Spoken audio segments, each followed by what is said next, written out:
Hello and welcome to the TechRadar Show. We've got a new lineup for you today with Mark and I on the sofa together for the first time. Well, not together on the sofa for the first time, but the first time we've been on camera. Yep, well last time I was with you and that was an interesting experience. Hopefully it's a better one with you. Well, I think that's kind of inevitable. So let's roll straight into this week's show. It's been an interesting week with some purchases. Do you want to talk us through? Yeah, there's been a couple of rumoured acquisitions. I think the biggest one is Google and Twitch TV. So Twitch is obviously the game site where you can stream your own games, watch people play games. Google look like they're interested in it. It's understandably why, because they've got YouTube. Twitch would fit right in. But does it also mean that Google are kind of saying, yeah, YouTube hasn't quite got the gaming money, so we need to buy Twitch? Twitch has always been an interesting one. I mean, it's been around for a long time now, but I think Google's interest is I think indicative that it could be taken to another level. I think we all game now, you know. I think it used to be a kids thing. I think increasingly that's not the case. I mean, it's been probably 10 years since it's been a kid, but there's a whole generation now up that are our age, well, my age, who have been gaming their whole lives that are still interested, you know, maybe don't get as much time. Absolutely. But actually, gaming is really competitive and actually quite interesting to watch. And I think the technology is beginning to make it so that it's worth watching now. Whereas before, you know, watching someone play Mario was, you were just waiting for your turn. Whereas now, you know, with the first-person shooters, with the really competitive FIFA matches, it's pretty interesting. And also with the next generation consoles, they've got the technology to have this stuff streaming live. You can just dip in with the PS4. You can dip in and watch people gaming. It could be an actual show, or it could just be anybody actually streaming the games. So, and let's face it, some of YouTube's biggest stars in recent years have been people that have been gaming and commentating over the top. Yeah, absolutely. But I think the problem they've got is that Twitch seems to have a really good, loyal audience. Do they want to be bundled in with the YouTube audience? Because YouTube is so big and it has got its issues. A lot of people don't like YouTube because of the size of it.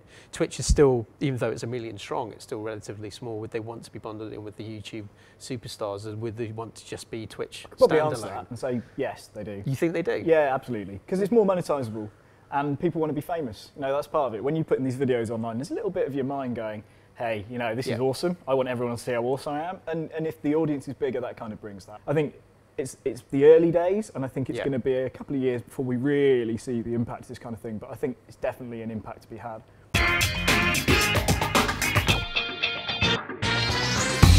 So last week, I went to see Honda to try its personal transport vehicle of the future, the Unicub. Is it the unicycle of the future? Is it the bar stool that will drive you home at the end of the night? I had to go and found out. Yeah, this is how we'll all be moving around in a few years' time. And you know what? It's not so bad, but it's such a weird experience. It's hard to describe it, actually. That's good. I could see myself using one of these all the time. I keep thinking I'm nearly falling off, but whoa, I wobbled a bit. Basically, it detects your center of gravity, so if I lean any direction, it will start moving that way. Now, the best thing to do to turn, they say, is to look in the direction you want to go, and there we go, that's it. It actually goes quite fast, surprisingly. It's a really interesting bit of tech. I can actually see myself using one of these. I don't know how long it's going to be. I think it's going to be a while before we see them out. I don't know how much it's going to cost, probably quite a lot, but I'm going to start saving now anyway, because I actually really want one. Pretty cool.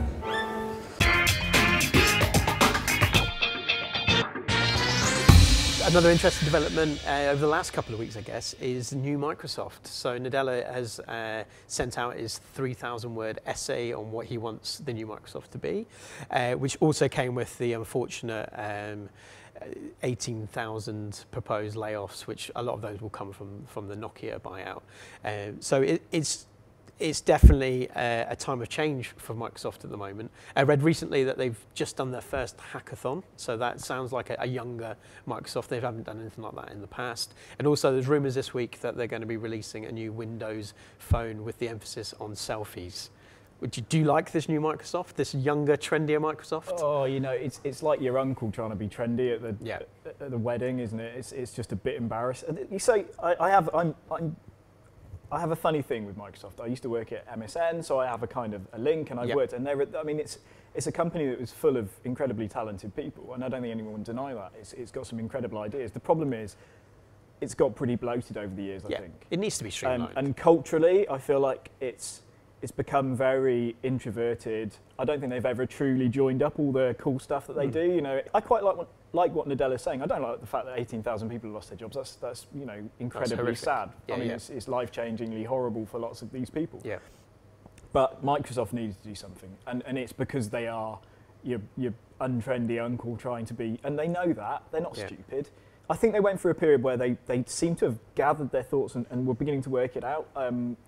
At the time that Kinect and 360 were doing really well in Xbox, Windows 7 was really well received. It felt like they were listening to people. The question is, can they ever be that company again? Yeah. Can Office ever really now get that cloud thing that they maybe missed the boat on a little bit because they were so set on business? That was the big thing that Nadella was talking about, was cloud. Is even Windows was in the background of the huge essay. Windows Phone was in the background. It was all about the cloud and enterprise and how they're gonna push that. Really. And a lot of Xbox stuff, which was interesting. Yeah. I mean, I think a lot of people, because Nadella came from a business side, thought that Xbox would be the one that suffers. But you know, he's clearly a bright man. But he has changed the way Xbox was shown, because it was meant to be an entertainment device, and then he's saying that he's shuttering Microsoft Studios. So there are some big changes in how maybe Xbox is being perceived. So maybe it feels like they might streamline it again to more of a gaming device rather than saying it's this all-out EPG system. I think that they know that there's no point trying to be Netflix. Yeah, because you know, Netflix are Netflix, and Amazon are trying to do Netflix, and frankly, it's just not Microsoft's core market. So host them, but don't actually compete against them. Absolutely, it's you know, why fight everyone on every front? Yeah. You know, go with some of it. Just accept that other people are going to do stuff, that you can't own every bit of the process. But if you've got the box where all these processes work, if you own that set-top box, and I think this is what some British companies like Sky have kind of come to appreciate, and Virgin, and it's you don't need to own every process. I agree, but it does feel like there's more of a unified Microsoft in this. The hints are that obviously Windows 8 wasn't quite the thing they want it to be. It feels like they're hinting at a more unified service for Windows. So we'll see the same OS over the phone and the operating system on the computer. Do you think that's the right way to go for Microsoft? Oh, you know what? They've been talking about breaking down the silos for so many years that I think all these companies, you have to take it with a pinch of salt until they actually break down the silos. Until Xbox feels like it's not just a bit of Windows Phone, but an inherent part of Windows Phone. I don't believe it. I mean, it's the same with Sony. You can start to see the beginnings of these things. I think the proof of the pudding is very much in the tasting. Yeah.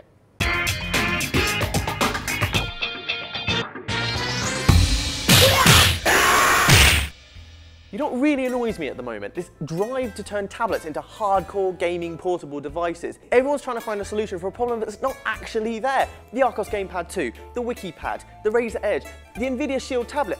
It's a nice tablet, but when it comes to input, the whole idea falls apart. The tablet is essentially a blown up smartphone, and the portable is a shrunken down console, and never the two shall meet. The reason the Game Boy was a success, the reason the 3DS is a success, and the reason the PS Vita, despite selling quite poorly, is actually a really good handheld, is because they just keep things simple. I don't want to take a tablet and a controller and then have to get the tablet out and put it on a stand and then get my controller out and sit playing like a fucking idiot. Improve tablet gaming, improve dedicated handheld gaming, but keep the two apart. I don't mind playing tablet games on my tablet. Games that are designed for the tablet. Give me another Game Boy. I don't need kind of Xbox controller that you split in half and put on either side of the tablet. Keep the two apart, because God help us if that ever happens. Fucking hell. Ugh.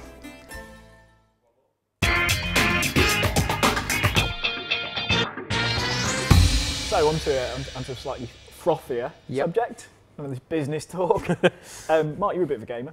Yes. I know your missus is away at the moment, so your PlayStation's getting some much needed action. Yeah, I'm a bit of a weird gamer where I've been playing older games on the PlayStation 3. I'm still going through Assassin's Creed 2 at the moment, but also I've got PlayStation 4 as well, so I've been playing Call of Duty Ghosts. And this is the big thing, isn't it? That there's a lot of remastered games coming out, and is this a good thing for the industry?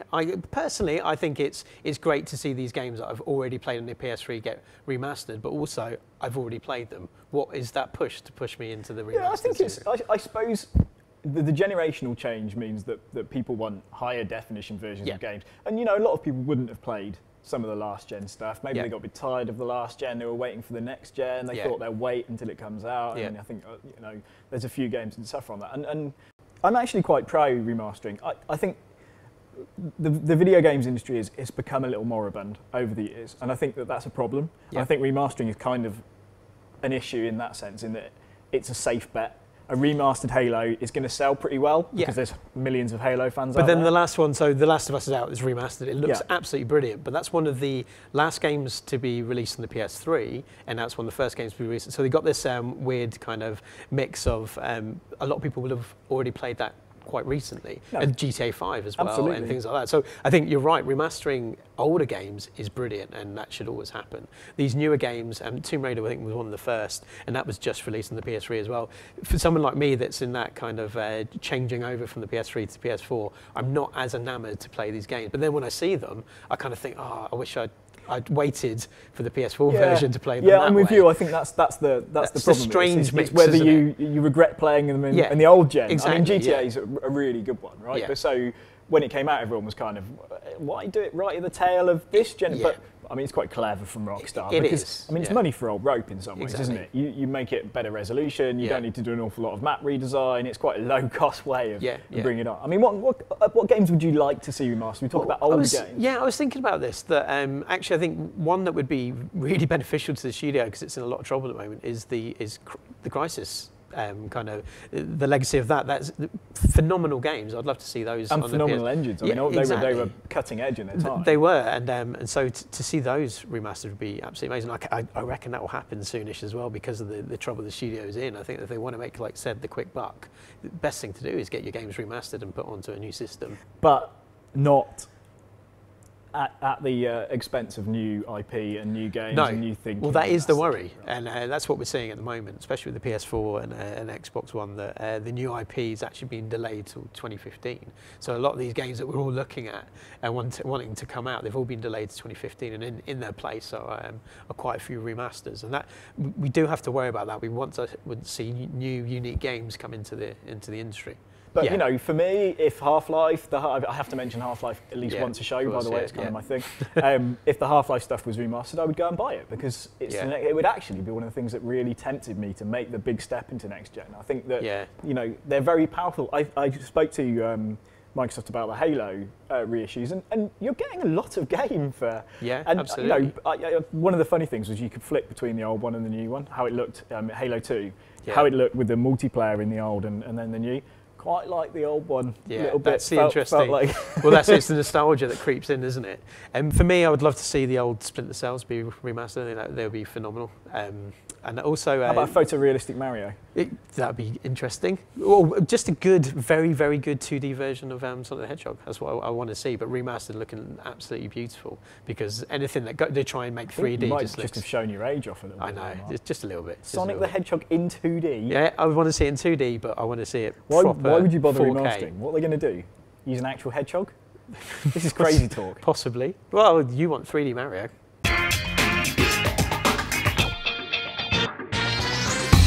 So that's it for another TechRadar show. Thank you very much for watching. Our debut together, I think it went okay. Maybe 4 out of 10. That high. Interesting. If you like the show, don't forget to comment below. We always like reading your comments, good or bad. And if you want to subscribe, you can watch more of this every couple of weeks and the phone show every other week. See you next time.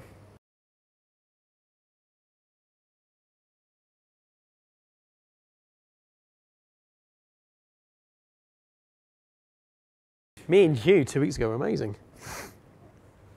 That's not what he said.